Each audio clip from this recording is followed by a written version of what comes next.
Hi, I'm Kai. The day I started using these tools in Unreal Engine, my indie game immediately changed for the better. I completely changed my workflow and started my game from scratch just so I could take advantage of these tools. The tools are called Procedural Content Generation and Data Layers, and it took my game from a clunky tile-based demo level into a massive open world map. But what exactly does the tool do, and how can you use it to improve your own games? Welcome to the Devlog.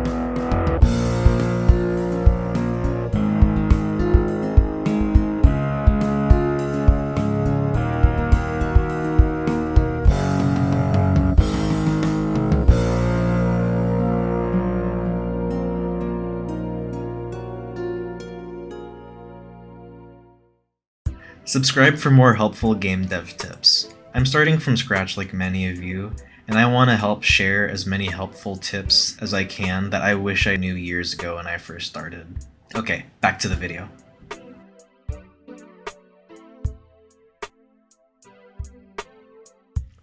Exploration is the reason open world games are so popular. Walking around, finding hidden secrets, and completing side quests before completing the main objective is what I personally get the most enjoyment out of games like Breath of the Wild, Fallout 4, and other open world titles. After months of consideration, I changed my game style to fit the open world format.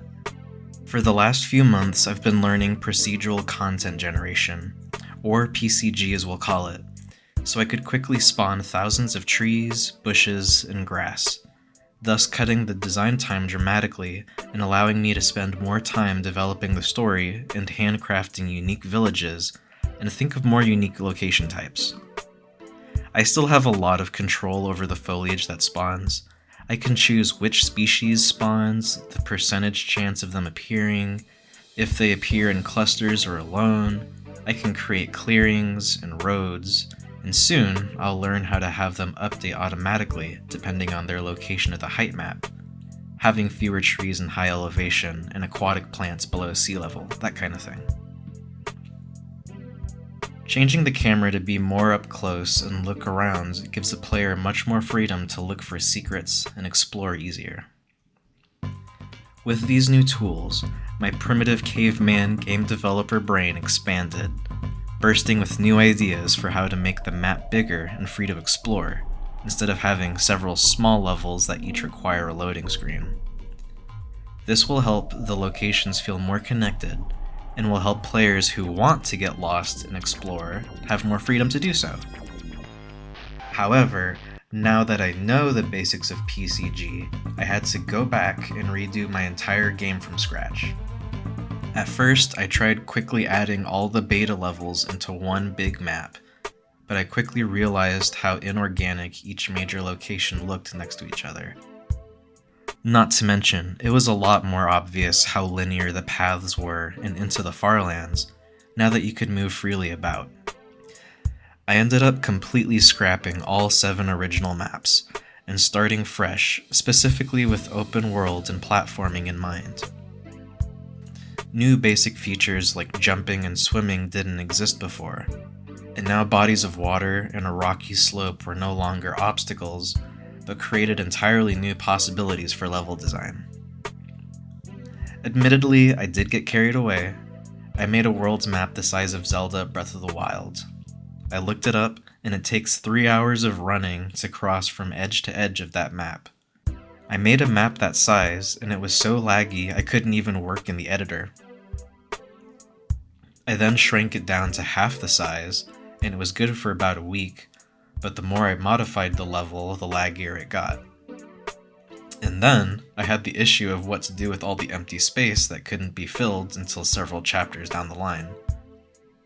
After it got to the point where I was waiting for over 1.5 minutes to wait for the editor to respond after selecting an object, I decided to downsize once again. Currently, one map will cover the entire chapter. It takes 20 minutes to sprint from one end to the other, which may not sound like much, but with the enemies and platforming sections, it's still massive. And while I do encourage explorers to stay on the main path for story content, there are a few secrets in the deep jungle you can find.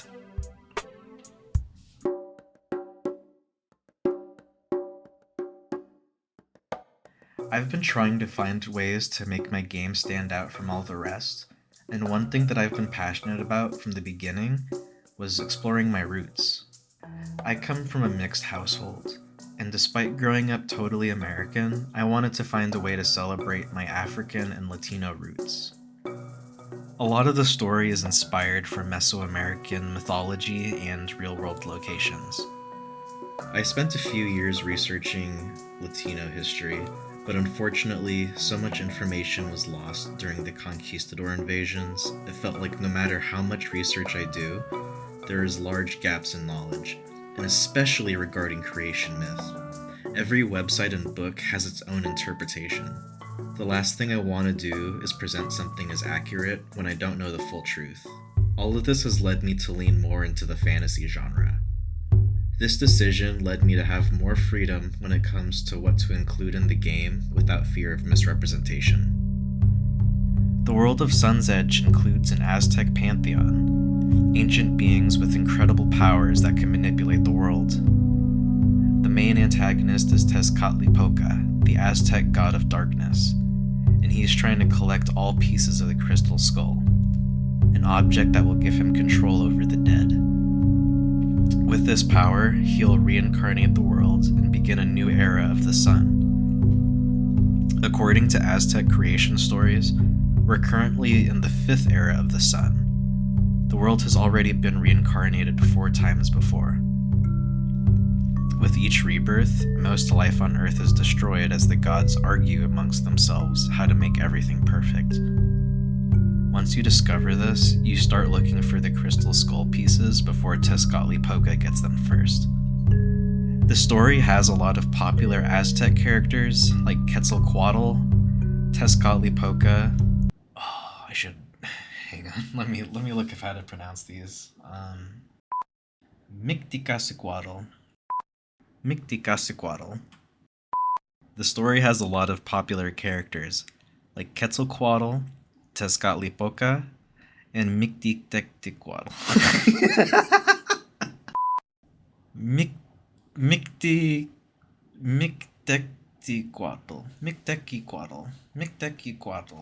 Oh my god, this is so bad. How does she say it?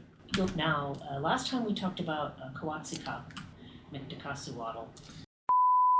The story has a lot of popular characters like Quetzalcoatl, Tezcatlipoca, and Mictlantecuhtli.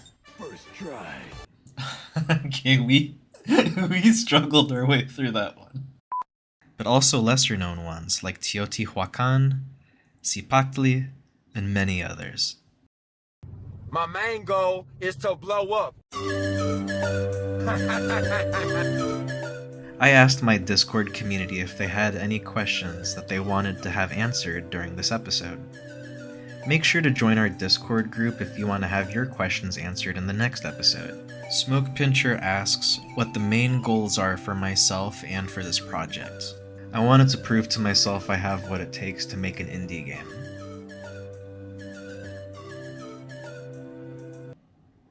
Oh, you want okay, I'll talk more about that.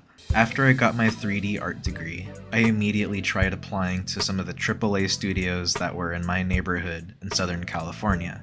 After all, the animation industry is huge there, with more games and movie studios than I could count. However, no one wanted to hire me, and no one would say why. Which honestly, aside from being disheartening, it doesn't help me improve as an artist. So, I started working on some 3D projects of my own, to help bulk up my resume and portfolio. A year later, still nothing.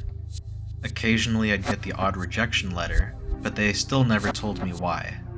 If my art wasn't good enough, if I had any glaringly obvious mistakes in my portfolio, nothing. So, I worked on some more projects, mostly working on a script and some sketches for a passion project I've been dreaming of since high school. It had been over a year and a half since I graduated college, and I was feeling completely let down. I knew I had the potential to work for AAA studios and work on amazing projects, but no one was giving me a chance. I looked around, and a lot of my friends from the same program were in the same situation, just doing random projects until they got hopefully picked up.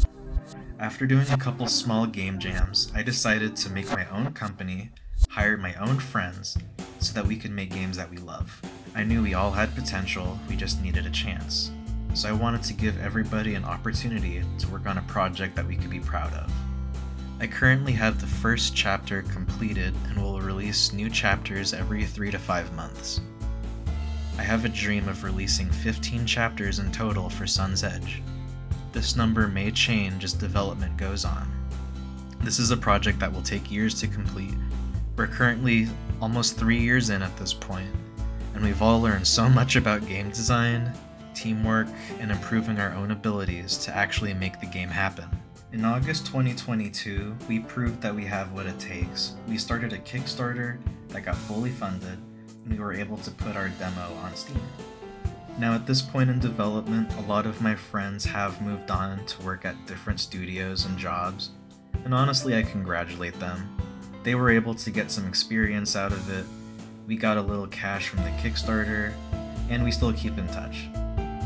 But personally, since this is my passion project that I've been dreaming about for years, I want to see it all the way through.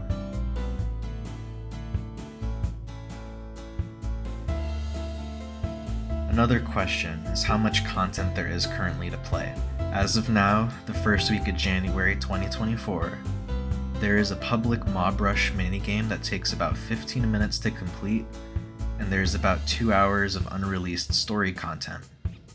The story mode has taken the longest time to develop. As I mentioned before, I had a script I was basing the game off of. However, the script I brought in wasn't what we used for the prototype, almost at all. Because of our vast lack of experience, most of the first year was spent learning how to walk instead of the most advanced mechanics we dreamed of.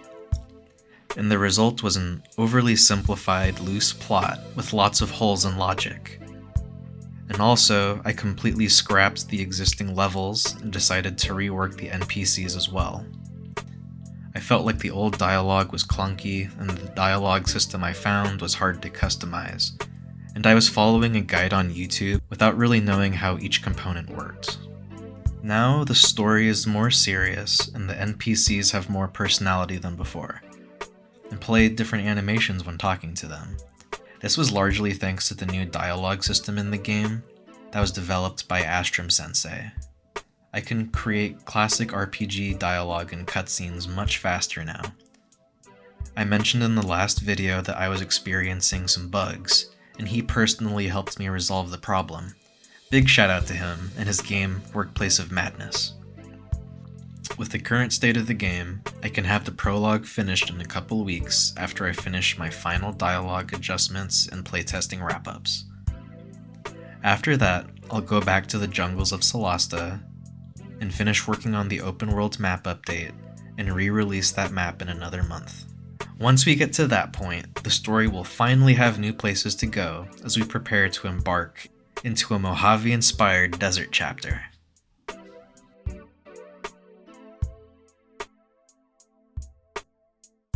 As I mentioned before, I'm on the journey of making game dev my full-time career. I got a lot of support on the last devlog, which was awesome to see. We're on the road to our first 1,000 followers, so join us on the trail. Comment below if you're part of the first 1,000. And please consider buying or wishlisting Sun's Edge on Steam. There are dozens of major game mechanics and hundreds of small touches I want to add to the game that I could eventually do if I had more time to implement them. Things like online co-op multiplayer, diving deeper into Aztec fantasy stories, creating more player characters, creating more quests and locations, and so many more. I've considered doing another Kickstarter and applying for Epic's Mega Grant for Unreal Engine projects, but I feel like I should have a couple chapters out first for people to play. What do you think? Until then, consider supporting me on Patreon. I'm still going to post free daily updates on Discord, including custom characters, suggestions for new game features, and more. Thank you so much for watching. My name is Kai the Art Guy. This is KC Studios, and I'll see you later.